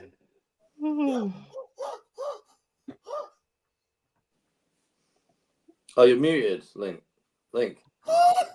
He was just allowing Jelani time to die. Like, what the fuck? This has been the best night of PCP in my life. You're still muted. He's still muted. We can't hear you at all. You are this movie's biggest offender. This is your time. Maybe he's doing a bit.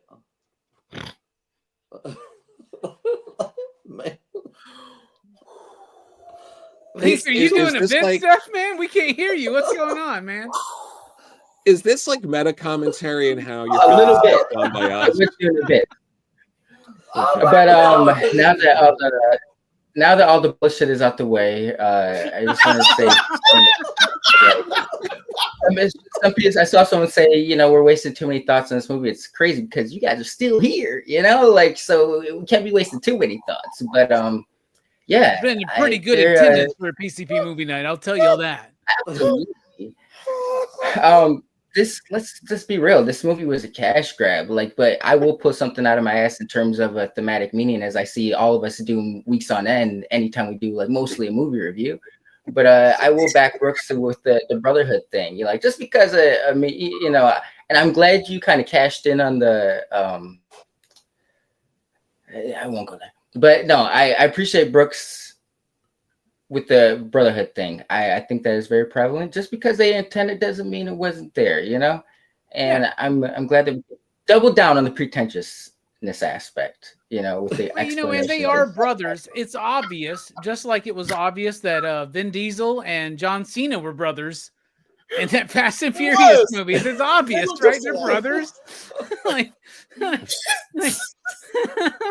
Someone was adopted at one point or through marriage, they just didn't explain that.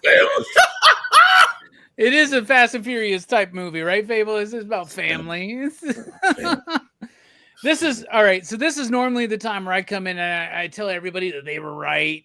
I tie it all together and give my very profound and resonant what this movie is about. I'll tell you what this movie's about. This movie is about how not to insult your audience as a filmmaker, how to understand the source fucking material and know what you're doing. First of all, you're making a Double Dragon movie in 1994. Guess what's already over by 1994? Double Dragon. Double Dragon's already over. We're on Street Fighter. We're on Final Fight. We're on Mortal Kombat. Who gives a fuck about Double Dragon anymore? Right?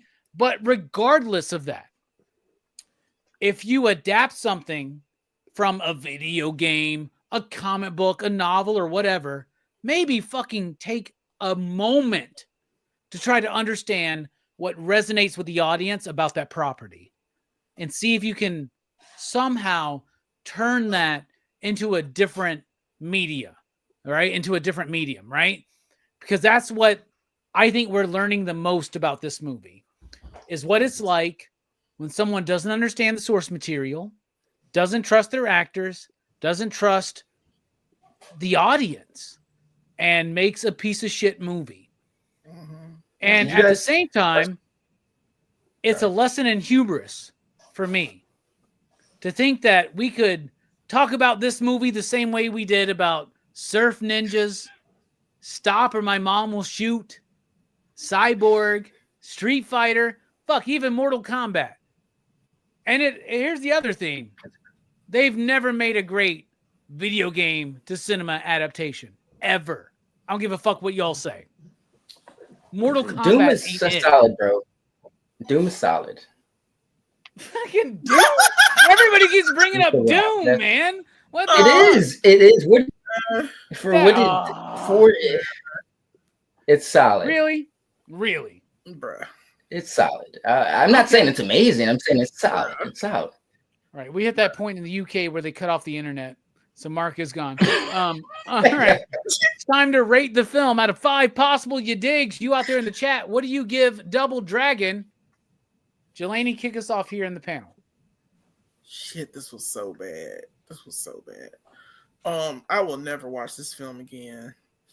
This is one of those where I can't even like get drunk and watch it with friends because man, bruh. This is such work. This is epic work. Master of the Universe is more entertaining than this. That's why it's a great film. Yeah. That's why it's a 5. That's why it's a fucking 5 in my book. It gets the aspects of the story in Masters of the Universe, even though they're dropping shit on Earth. It's still telling you the story. It still gives you the lore. Mortal Kombat is awesome because of that fucking soundtrack. It is fire. Straight fire. And like you sit in it and you're like, okay, this movie got its parts and it's got the original thing you want to have with a movie. So Mortal Kombat has that. Super Mario Brothers is ass. Never watch it. Just like Double Dragon, I give this one a 1. This is a 1 because it's not worse than that piece of shit Hellraiser movie. What was the name of Hellraiser movie? Revelation. Revolution. There you go, that piece of shit. Fuck that movie. Revelation, right? Revelation. Yeah, but this gets a 1 because at least it's they wanted to make this a competent film. They wanted to try. It was a try, but it was like I guess I got to make money. I got time to make the donuts. Basically, this was time to make the donuts, and we made a movie out of it. All right. It's that. 1. A 1 you dig from Jelani, and I now believe we are officially longer than the movie. So, Brooks, why don't you tell me what you think? Out of 5 you digs, what do you give Double Dragon? I'd give this one a 3. Like, I think overall it's a decent enough movie. You know, it falls kind of in the middle for me. Like, you know, even though it's bad, it has its entertaining moments. Like, it's not a movie I would, you know, actively like seek out to watch again, but I can see myself giving it a rewatch. But yeah, it's all right. You know, I'd say Double Dragon, a great action comedy with a lot of laughs.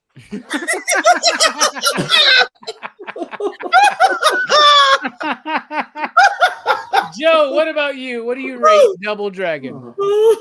It's a 1. That's it. That's it. All right, nice. I like that. Steph, what about you?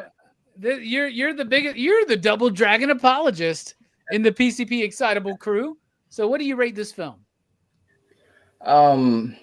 If you go back and rewatch this, never once did I said this movie was amazing, but I just didn't hate it as much as you guys. I'm right there with Brooks. I'll give it a 3 since I am the defender of this movie. I'll bump it up. We're the Double Dragons, and these guys like the bro. From the game. We're the bros. On it all night. This is a 5. I can respect that. You know, but just, you know, I've seen like Jelani and Robbie keep mentioning the lore, and it's like, what the fuck are you guys talking about? What lore? Did you guys watch a lot of the cartoon? Because I've showed this dude from this is the bad guy from the cartoon, and I've got no reaction. Maybe you guys didn't watch the cartoon enough to get that reference. Bleach blonde hair? I don't understand. Stop with the lore shit. Like, there is no lore. Like, this was a fucking video game movie in the 90s. You guys are up your own asses a little bit. But I would give this 3.25. That's a quote, Jay, if you're still here. You guys are up your own asses a little bit. Jesus Christ. All right. We just may be. Speaking of up their own ass, Mark, I bet you're ready to go to bed. What do you rate this film? Do you know, I did glance at the time thinking, fuck, my dog's going to be up in 2 or 3 hours. Like, Mark chose this. You know, my internet dipped out so I could jump in. Tomb Raider 2018, Alicia Vikander's Tomb Raider, I think, is a brilliant video game to movie adaptation. And I also think that animated Super Mario Brothers was a really good animated. It's a good video game adaptation as well. I will give this, I think, because I've had a good time tonight, so it can have a little bonus point. I'll give it 1.5. All right, that's pretty fair, I think. All right, for me, man, I can't fuck around. I'll give it a half a you dig for the concept that it starts with, but doesn't really dive into.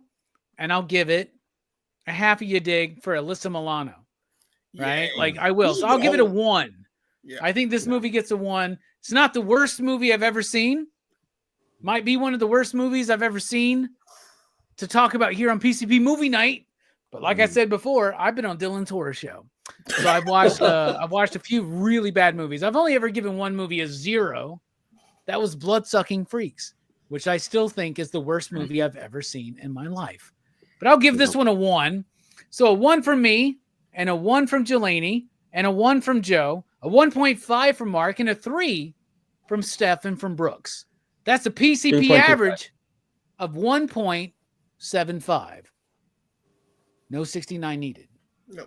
0.25. No. Because it's ass. 1.75. Yeah. Yeah, I'm right there with you, Fable. Bloodsucking Freaks is fucking awful. It's a terrible movie. I watch this movie again? Probably never. Like, honestly, I don't know, man. It's fine and it's fun. And this conversation has been super fun. Honestly, this conversation has been the best part of this whole experience. So, yeah, I'll do that. But don't worry. We're raising the elevation of cinema next week here on PCP Movie Night when we talk about the Flintstones. Jesus Christ. Next week, John Goodman, Rick Moranis, Rosie O'Donnell, and whoever the fuck everybody else is in this movie. I know that Kyle MacLachlan's in this movie. Halle Berry's in this movie. I'm excited. I think me and Jolene may be all like very, very much Flintstone apologists after this week. No. But Yeah, I know you guys should definitely remember this movie review while watching Flintstones next week or this upcoming week. Yeah, it's a real yabba dabba. Oh, Yeah. Well, for Flintstones, it'll be me, It's Jelani still better Brooks. than this movie.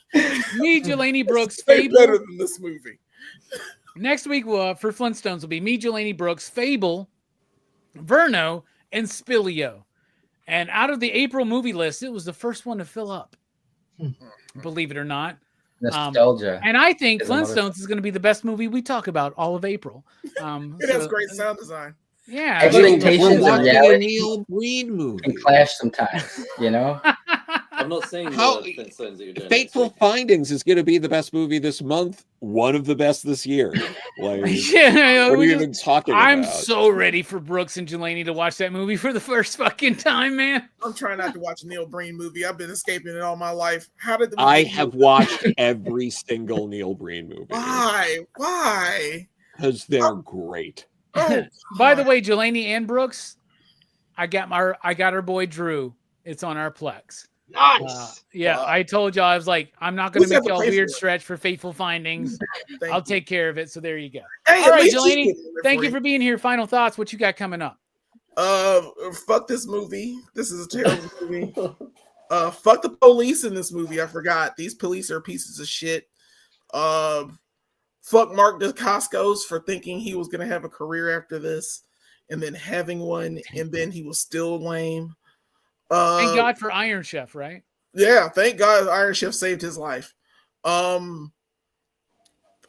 Fuck Scott Wolf for doing this too for a cash grab. He don't know martial arts, and they were just like, "We're gonna get this man." He was like, "Yeah."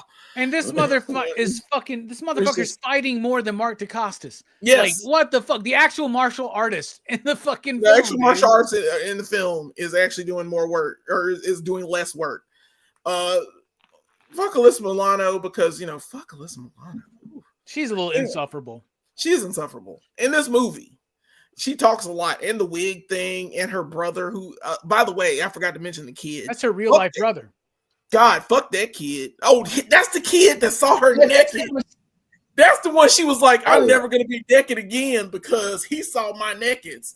Oh, It's like the kid in Funhouse who saw his sister nude, and he was like, bodacious boobs, sis. Yeah, bodacious boobs. Yo, God, that movie was trash. That was a Anyway, funny scene why are you though. wearing When that shirt? Got this shirt. That movie is trash. Anyway, because he wanted to get you guys to admit that this was Funhouse was a better movie, but it didn't. it's not. Funhouse is totally a better movie than this one, man. Not really. I'll never watch it again. Okay, so yeah, me and Brooks do this show. It's called Go Figure Reviews. We do review toys and stuff. We do the show and tell that we used to do on this show, but we don't do that anymore. I'm just giving X vibes, suck it vibes. So we did 2 videos recently. One was for the Super Shredder, and that was Robbie should have the graphics for those because I sent them to him. Yeah. So yeah, there's the Super Shredder. He's a snake. Check that video out. Nobody else is.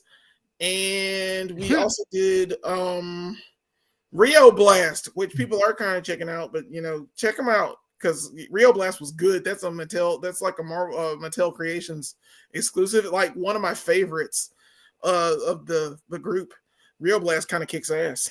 So check those videos out. We got more on the way. More stuff coming. Blah blah blah. Go Figure Reviews. Double Dragon sucks. Thanks, guys, and I'm out. Hell yeah. Fable, can you throw a link out to their channel? That'd be dope. Brooks, final thoughts. Thank you for being here. Yeah, and thank you for having fucking Steph's back, man. Somebody has to. Yeah, it's like we're the Double Dragons. I'm Billy. He's Jimmy. Y'all are Jimmy and wait, which one is homely and which one is ugly? Yeah, homely. He's ugly. I'm homely. I'm home. We Yeah. go out, That was a great line. That was a great. We go out. We fight on the streets. You're fighting. Yeah. You're fighting street. Yeah, I guess for my like movie our code, I'd be like, oh shit, you said it. Jesus. Joe, thank you so much for being here. Final thoughts. What you got coming up? Well, Green Hornet's still coming out through Dynamite. Issue 4 is out this month, and then it concludes next month with issue 5. Definitely, everyone should check it out. I really like how it looks. Federico Ceresa is a really good artist. He's going to be blown up soon. I say that every time. King Arthur and the Knights of Justice Volume 2, Morgana's Revenge, is out June 17th. You can pre-order it now. If you haven't read the first volume yet, get on that. You can already order that. And I have some more stuff they should be able to announce in the next few months. So keep a lookout. Hell yeah. Link, I love you. Thank you for being here to be the staunch defender of Love you guys. Double Dragon. Final thoughts, my man. What you got coming up? Final thoughts. I meant to say this earlier. Who knows? Maybe we wouldn't have gotten Angelina Jolie and Hackers if we wouldn't have gotten Alyssa Milano in this movie. I'm pretty sure Hackers came out like a year after this. But that's not a bit of a stretch, but all right, I'll give it to you. Sure. I'll give it to you. The short blonde cropped hair. You literally were just like, we're not gonna have Hackers if we didn't have Double Dragon. But okay. Sure. The look of Angelina Jolie. The dumbest thing you've ever said on my channel, Steph. I can go dumber. Yeah, Okay. I definitely can go dumber. But no, final. I'll be on Killis this Thursday night or this Thursday afternoon on Blood Splatter Chatter. Very interesting movie it sounds like, so I'm curious to check this out. And I think if anything, just walk away from this movie knowing, sometimes it's even crazy for me to say this because it rests so comfortably there, but sometimes we have to remove our heads from our asses. And appreciate I'm just gonna walk away from this movie. We don't have to like everything. Yeah, I never said that. It's coming from Mr. Definitive over here. But Steph has heard what we've said about other movies we've covered. So it's hot ass. Why y'all being so hard on Double Dragon? It's so bad. That's why. Yeah, reflection is a crazy thing. It's a crazy thing. It's okay if this is one of the worst things we've watched on this channel. It is. Right, like it's okay if Mother is a layered movie and it's not just about the on your nose God references. Yeah, Bro, It's I'm with you, honestly Link. not. Joe, you were It's wrong about honestly Mother. not that deep. It's not that deep, guys. And I also gave Mother 3 times the score I gave this movie. which is crazy, right? Because when sometimes our conversations don't match up with the scores. Like when we spend our whole review like trashing the movie, and then we kind of like bolstered the movie up. We're like, wait a minute, like what we were It was saying still about a the movie. well put together movie. Well, Mother has a better Like- score, granted, right? So The score's Yeah, the well, score's a lot that better. goes Yeah. for it.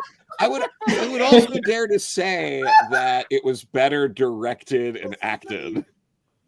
this is why PCP That- Movie that Night question is is best so on. watched Yes. week to week, because then you get to see what we're fucking talking about. If you haven't watched your Mother review, you should definitely watch that movie and then watch our review. It was a great fucking movie and a great conversation, regardless of what Joe Corallo would lead you to believe. So, there you go. Maybe Joe needs to get his head out of his ass about Mother, but that's all right. As far as Double Dragons, though, Link, you should get your head out of your ass. This movie fucking sucks. It sucks I ass. already told you it rests comfortably there, bro. I'm there. I'm just resting.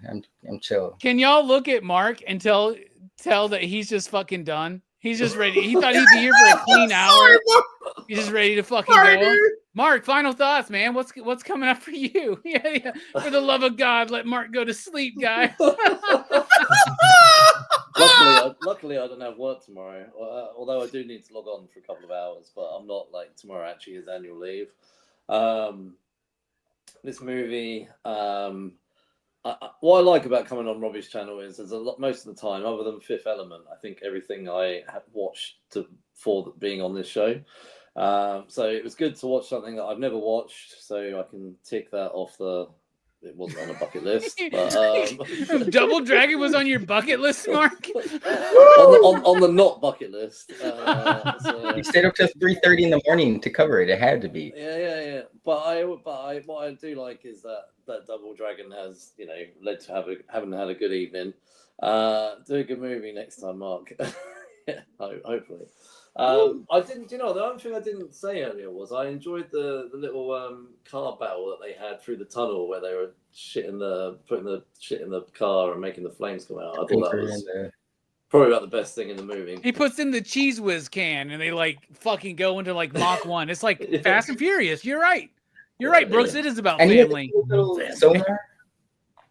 In regards to what's coming up this week. Well, me and Jasmine are working our way through Thor, Captain America, and the Avengers, etc. movies. And this week we're covering The Winter Soldier, but also we're talking about the first season of Agents of S.H.I.E.L.D. and how they all link together. So You're talking about the first season of Agents of S.H.I.E.L.D. and you're worried about being here for Double Dragon? Yeah, you're fine, dude. You're doing great. You're doing great. So that's what we're covering. And then next week it is Age of Ultron. I think Double Dragon's better than the Age of Ultron, personally. Oh, come No, on. I don't. No, I don't. I disagree. I would disagree with that. It's better. Age It of sets Ultron- up so much shit. It sets up Captain America holding the hammer. It gives you vision. It gives what the fuck, man? It's not the best, but god damn it. Age of Ultron was the worst MCU film until Eternals came out, man. I'm just gonna say Eternals that. is ass. Oh no, it's not. It's garbage. Don't worry, Mark and Jasmine are gonna Eternals cover is definitely Eternals not one good. day. They're gonna cover Eternals one day. So I think we did. We Worst. already have covered it. We did cover Eternals when it came out. oh fuck, man. So I'm between sorry. Eternals and this one, you got two shitty movies crossed off your bucket list. Yeah. Now you gotta go watch Funhouse. You Mark's already- like, I gotta reevaluate my life. I'm staying up way too late to cover some shitty ass movies. wow. Mark, I love you. Thank you so much for being here. Jelani, love you. Brooks, love you. Joe, love you. Steph, love you. Mark, like I said, love you too. We're dipping out, but next week it's not over.